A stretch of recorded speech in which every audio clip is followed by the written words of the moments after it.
جو حامد میر کے بھائی ہیں، انہوں نے بتایا کہ جناب یہ دیکھیں اس شخص کی جو ٹویٹس اور ری ٹویٹس ہیں تمام کی تمام عمران خان کے حق میں اور بطور جج، اور وہی شخص کیس سن رہا ہے اور ضمانتیں دے رہا ہے، جس طرح میں نے بتایا کہ مختلف لوگوں کو ضمانتیں دی گئی ہیں۔ اب ہی از ان ڈیپ ٹربل۔ آبویسلی ان کے خلاف حکومت جو ہے وہ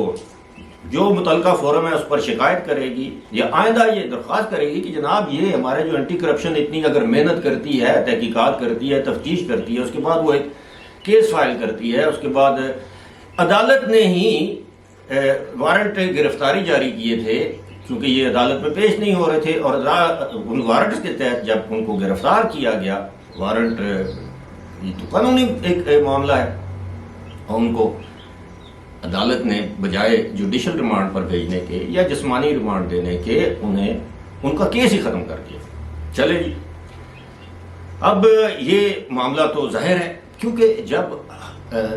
جو نچلی جیسے کہتے ہیں نا اپنا لوور جوڈیشری، سول جج، سینئر سول جج، ڈسٹرکٹ اینڈ سیشن جج، جب یہ دیکھتے ہیں کہ ہماری اعلیٰ عدلیہ میں، ہائی کورٹس میں کیا ہو رہا ہے، ہمارے اس سے بھی اعلیٰ عدلیہ جیسے ہم عدالت عظمیٰ کہتے ہیں، وہاں پر کیا ہو رہا ہے، ججز پر کیا کیا الزامات لگ رہے ہیں، ججز پر ٹرکوں مطلب ٹرک لینے، ٹرک آپ سمجھتے ہیں، بتا چکے ہیں ہم آپ کو کئی مرتبہ کہ وہ ٹرک 1 ارب کو کہتے ہیں۔ تو جب اربوں کا معاملہ آ جائے، اربوں کے ساسے آ جائیں، ان کے اہل خانہ کی آڈیو ٹیپس آ جائیں، تو جب وہ دیکھتے ہیں کہ جی اوپر یہ ہو رہا ہے تو نیچے تو شروع سے یہ ہو رہا تھا، تو اب یہ کھل کے یہ سب کچھ کر رہے ہیں۔ گزشتہ روز بھی میں نے 1-2 ویڈیوز میں آپ کو حوالہ دیا تھا کہ ایک سیشن جج نے کس طرح ملی بھگت سے پی ٹی آئی کے رہنماؤں کو ایک سہولت دی اور بالآخر تبادلہ کیا گیا۔ جج کا یہی ہو سکتا ہے، تبادلہ ہو سکتا ہے یا ان کے خلاف انکوائری ہوگی، لیکن ایسے جو جج صاحبان ہیں ان کے اوپر ایک داغ لگ جاتا ہے، وہ پھر جس عہدے پر ہیں اس سے اگلے عہدے پر نہیں جا سکتے، یعنی ان کی ایلیویشن جو ہے وہ ناممکن ہو جاتی ہے، یعنی وہ اسی عہدے سے ریٹائر ہوں گے یا جبری ریٹائر کر دیے جائیں گے یا نوکری سے نکال دیے جائیں گے۔ آج لاہور ہائی کورٹ کے چیف جسٹس اگر پی ٹی آئی کے حامی ہیں مبینہ طور پر، جس طرح کی خبریں آتی ہیں، تو کل کوئی اور ہوگا۔ اب آتے ہیں پاناما پیپرز کی جانب۔ آپ کو یاد ہوگا کہ پاناما پیپرز میں میاں نواز، یہ جماعت اسلامی کے جو امیر ہیں سراج الحق، وہ سپریم کورٹ میں گئے تھے کہ جناب ان کے خلاف تحقیقات کی جائے کہ یہ کون لوگ ہیں۔ جی تقریباً 436 کے قریب افراد اس میں ملوث تھے، یا ان کے بارے میں بتایا گیا کہ ان کی آف شور بیرون ممالک مختلف کمپنیاں ہیں۔ ان میں سے سنگل آؤٹ کیا گیا، پہلے عمران خان نے میاں نواز شریف کے خلاف ایک پیٹیشن دائر کی کہ جناب ان کی تحقیقات کی جائے۔ اس پیٹیشن کو فریولس، فضول قسم کی ایک درخواست قرار دیتے ہوئے خارج کر دیا گیا۔ عمران خان نے لاک ڈاؤن کا اعلان کر دیا، آپ کو یاد ہوگا 2016 میں نومبر میں۔ اس وقت پھر جناب ایک جسٹس تھے جو بعد میں چیف جسٹس بھی بنے، آصف سعید کھوسا، انہوں نے عمران خان کو پیغام بھیجا کہ جناب آپ یہ درخواست دوبارہ لے آئیں، ہم چیمبر میں اس کو سنتے ہیں، اور وہ درخواست منظور کر لی گئی۔ پھر میاں نواز شریف کے خلاف جو کچھ ہوا وہ آپ سب کو معلوم ہے، مانیٹرنگ جج بٹھائے گئے، یہ ہوا وہ ہوا، پاناما کیس، یہ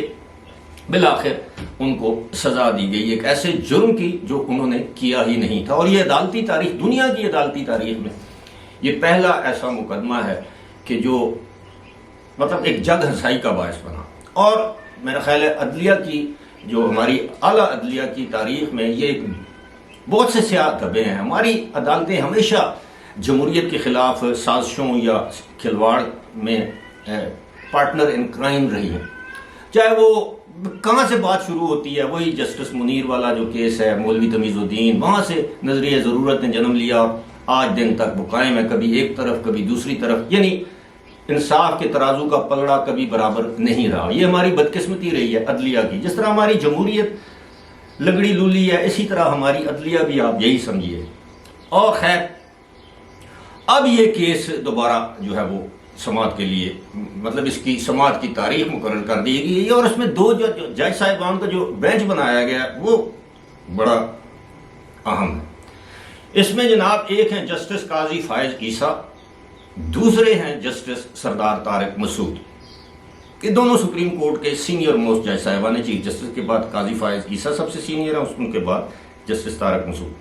اب ان پر مبنی یہ بینچ بنا دیا گیا، اور سب جانتے ہیں کہ یہ انڈیپینڈنٹ سوچ کے حامل جج صاحبان ہیں۔ لیکن اب کیوں 7 سال بعد کیوں 2016 سے یہ مقدمہ جو ہے وہ زیر التوا ہے، اور اب آ کے 9 جون کو اس کی سماعت ہوگی، اس لیے کہ اس میں بہت سے ایسے لوگ ہیں، افراد ہیں جن کے نام شامل ہے پاناما پیپرز میں، جس میں صنعت کار بھی ہیں، اس میں میڈیا ہاؤسز کے مالکان بھی ہیں، اس میں سیاستدان بھی ہیں، اس میں بہت سے ایسے سیاستدان ہیں جن کی ہمدردیاں جو ہیں اس وقت پی ٹی آئی کے ساتھ ہیں یا اس وقت 2017-18 میں تھیں، ان کو اس میں وہ اس میں ہیں۔ تو اب ظاہر ہے قاضی فائز عیسیٰ اور جسٹس طارق مسعود ان کو بلائیں گے، ان کے خلاف کارروائی ہوگی، پھر وہی کام ہوگا جو اس وقت عمران خان کی مدد کرنے کے لیے انڈائریکٹلی مسلم لیگ نون یا مسلم لیگ نون کے سربراہ نواز شریف یا اس وقت کے وزیر اعظم نواز شریف کے خلاف کارروائی کی گئی، اب وہی کارروائی دہرائی جائے گی عمران خان کے حمایتی مسلم لیگ نون کے مخالف، اور وہ اس کا بالواسطہ یا بلا واسطہ جو فائدہ ہے وہ پی ڈی ایم اور پاکستان پیپلز پارٹی کو ہوگا۔ اس میں کوئی شک نہیں کہ اس میں دیگر ایسے لوگ بھی شامل ہیں جن کا تعلق پی ڈی ایم کی جماعتوں سے بھی ہے، پاکستان پیپلز پارٹی کے ساتھ بھی ہے، انڈسٹریلسٹ ہیں، مختلف سیاسی جماعتوں کے ساتھ ان کی ہمدردیاں یا وابستگیاں ہو سکتی ہیں، لیکن یہ بڑا معنی خیز ہے کہ اب پاناما پیپرز کا جو کیس ہے اس کو 7 سال کے بعد دوبارہ سماعت کے لیے وہ اس کی وہ ڈیٹ دی گئی ہے، لیکن یہ بھی ہمارے لیے ایک لمحہ فکریہ ہے کہ 7 سال تک عدالت عظمیٰ ایک کیس پر بیٹھی رہی، اور اب اس کیس کو جب اچانک آپ اس کیس کو لگا دیں گے تو پھر لوگوں کی وہ کیا کہتے ہیں بھویں بھی اس طرح ہوں گی، اور پھر انگلیاں بھی اٹھیں گی، لوگ سوالات بھی اٹھائیں گے۔ بہرحال